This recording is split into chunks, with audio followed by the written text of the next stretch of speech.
Vamos ler aqui, queridos, Lucas, capítulo de número 5, do verso 1 até o verso de número 11, e vamos ver o que Deus tem a falar ao nosso coração nesta manhã.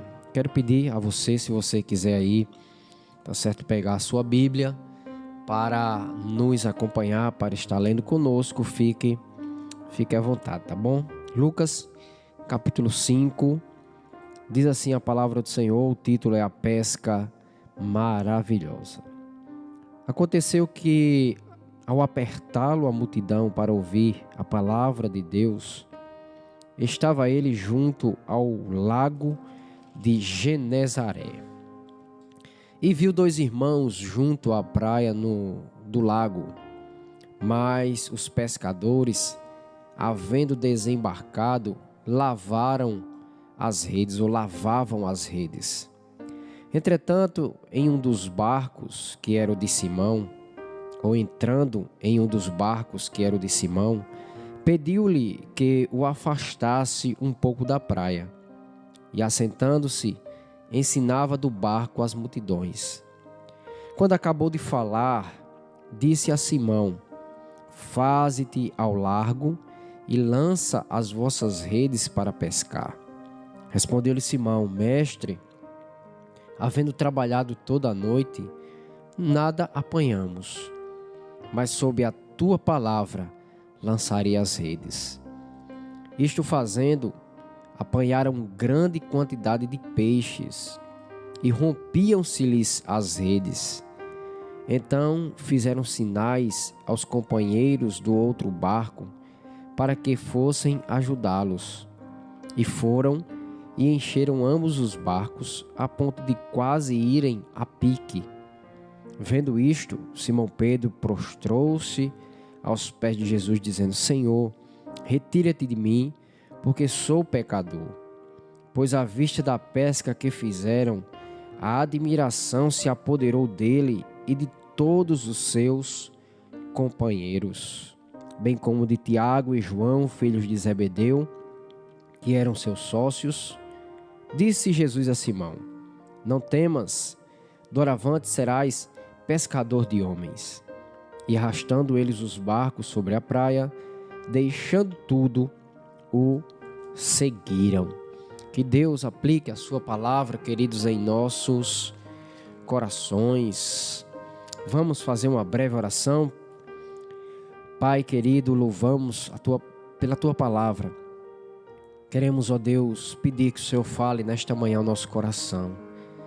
Ó Deus, que essa meditação sirva para a nossa vida, para o nosso viver. Nos usa com o teu poder. Perdoa os nossos pecados, as nossas falhas. Dá-nos intrepidez com o teu Espírito Santo para que a gente possa anunciar a tua palavra. Em nome de Jesus. Amém. Queridos, essa passagem nos traz muitos ensinamentos para a nossa vida. Muita coisa a gente pode aprender com o que aconteceu aqui nesse lugar chamado, Genezaré, ou, como diz aqui, o Lago de Genezaré, que era mais conhecido como o Mar da Galileia, Genezaré era uma cidade que estava ali na costa do Mar da Galileia, E o Mar da Galileia também era conhecido naquela parte, o lado norte do Mar da Galileia existia Genezaré, então era também conhecido como o Lago de Genezaré.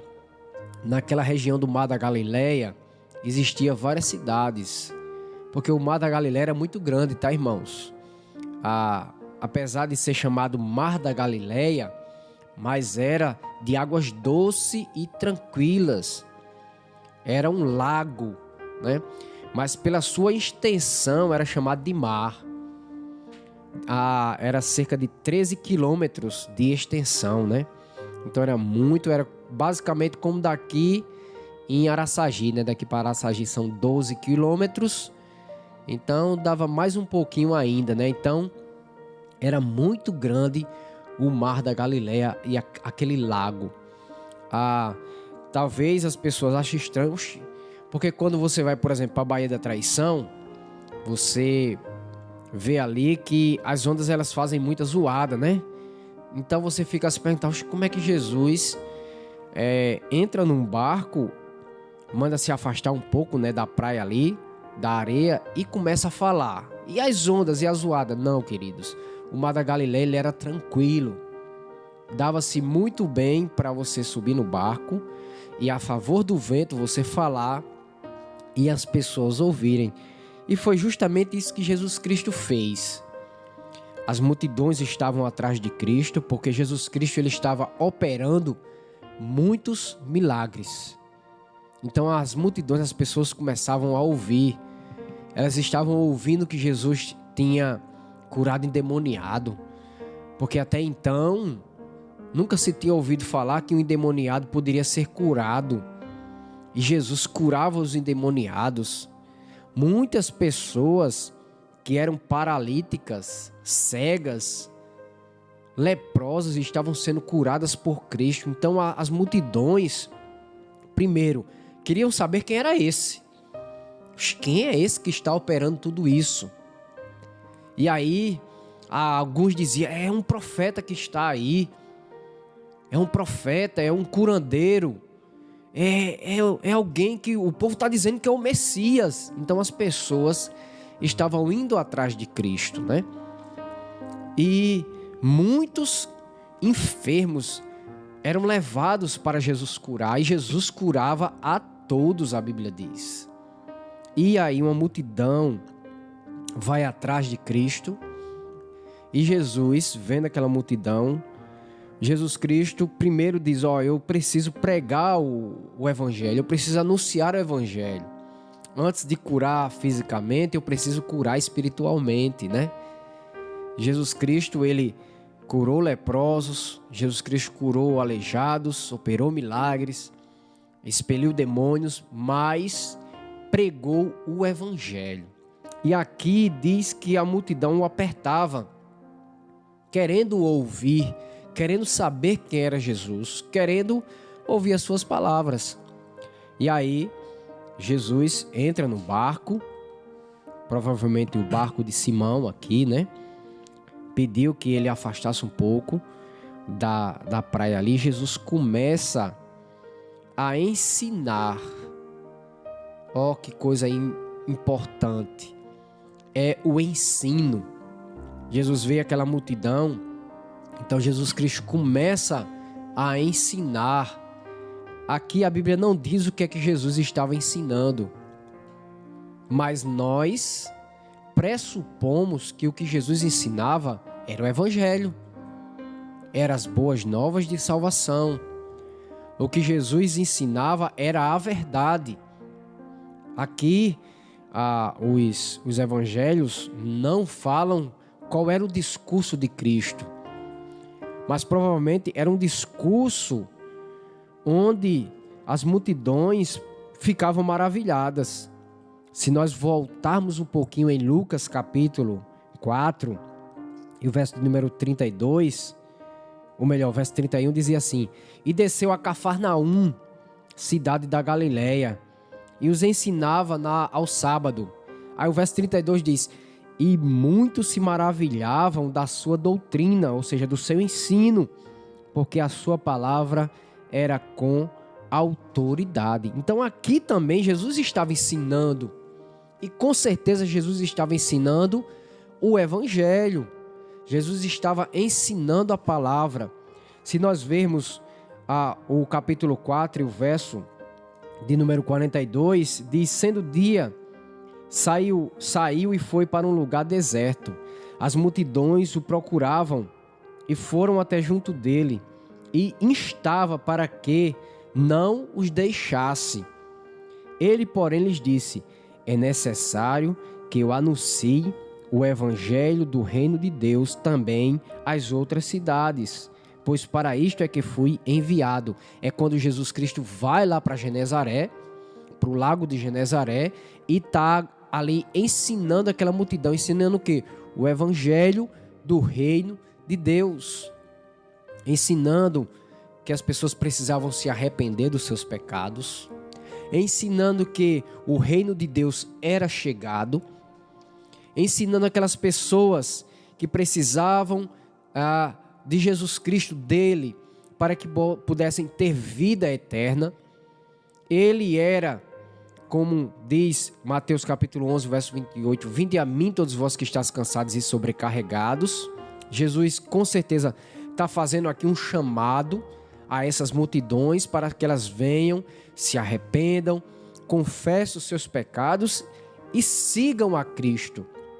Embora, creio eu, que muitos que estavam ali daquela multidão estavam querendo ver algum milagre da parte de Cristo, querendo receber alguma cura de alguma enfermidade. Mas, além disso, Jesus Cristo tinha a sua missão mais importante, que era o anúncio do Evangelho, para que as pessoas crescem que ele era o Messias prometido, que ele era o profeta que já havia sido prometido desde lá do Antigo Testamento, que Jesus era o rei, o filho de Davi, como o cego de Jericó, quando procura saber quem é que estava passando ali, que eles dizem que era Jesus, e ele começa a gritar, Jesus, filho de Davi, reconhecendo Jesus como rei. Então Jesus prega de forma incisiva, com certeza, a ponto das multidões ficarem maravilhadas também com a sua doutrina.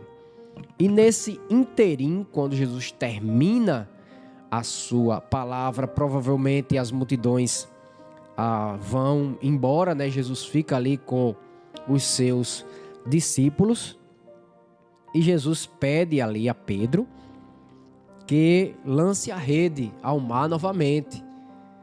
E aí Pedro diz, né? Simão Pedro, né? O apóstolo Pedro diz, Senhor, nós passamos a noite todinha aqui, ó. Em outras palavras, nós somos pescadores, né?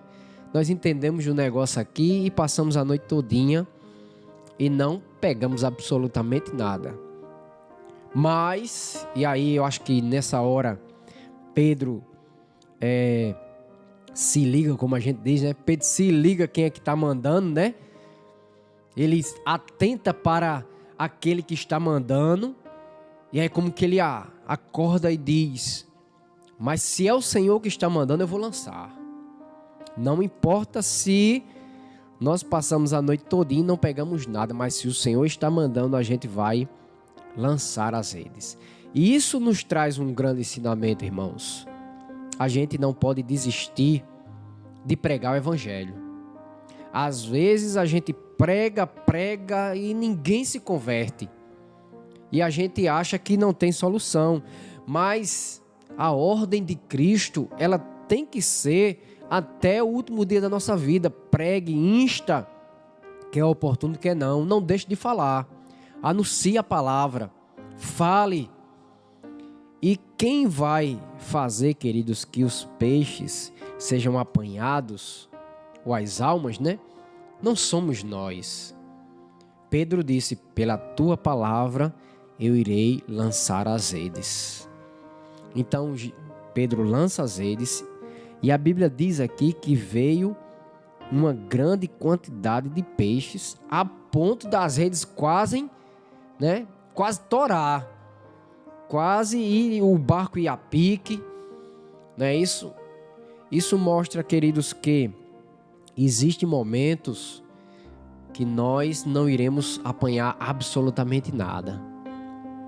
Iremos lançar as redes e não iremos pescar absolutamente nada, embora saibamos aonde nós estamos pescando. Achamos que os peixes estão ali, mas não conseguimos pegar. Assim são nossas vidas também. Às vezes nós sabemos aonde evangelizar. Nós vamos evangelizar nas praças, vamos evangelizar nas ruas, nas casas. Tem pecadores prontos para ouvir a palavra. Mas muitas vezes as pessoas não se convertem. E nos dias que nós estamos vivendo, como tem sido difícil, né, irmãos? As conversões têm sido difíceis. Muitas pessoas, às vezes, têm ido para a igreja, é bem certo. Mas não tem existido, não tem havido conversão. Não tem havido mudança de vida. A gente olha para as pessoas, elas vêm para a igreja, mas elas continuam praticando as mesmas coisas de antes. E as conversões têm sido difíceis, mas a gente não pode desistir. A gente não pode parar de lançar as redes. A gente não pode parar de pregar. Porque quem vai fazer com que as vidas venham, os peixes venham, é Cristo. Assim como ele disse, olha, vocês lancem em tal lugar. Quando eles lançaram, veio cheio de peixes. Da mesma forma é hoje. Cristo diz, vão, vá. E no momento certo, irmãos, as vidas irão se converter. A gente não pode parar, a gente não pode desanimar. A gente não pode deixar de pregar a verdade, embora a gente olhe e diz, Senhor, a gente está batendo em pedras e as pedras não estão quebrando. A gente está lançando as redes, mas só vem mato. Mas não podemos desistir que no momento certo Deus vai fazer com que as almas venham. As almas irão brotar no momento que Deus quiser.